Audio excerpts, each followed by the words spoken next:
Ölkənin birinci xanımı.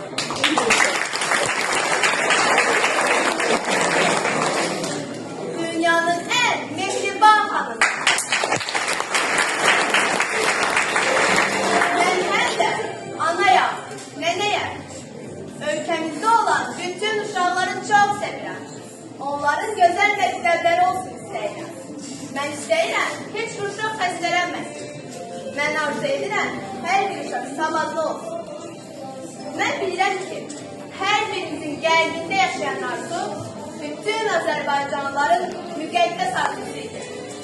Torpaqlarımızın azad olunması, azad olunmuş torpaqlarda üçrəngli bayrağımızın dalgalanması, Cıdır düzündə Qarabağ şikəstəsinin birlikdə dinlənilməsi.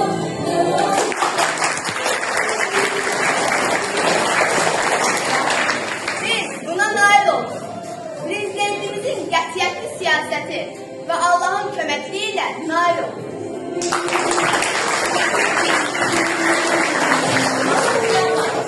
Hər bir prezidentin də, nazirin də, dövlət məmurunun da bir müəllimi olur. Bizim hər birimizi müəllim yetişdirir.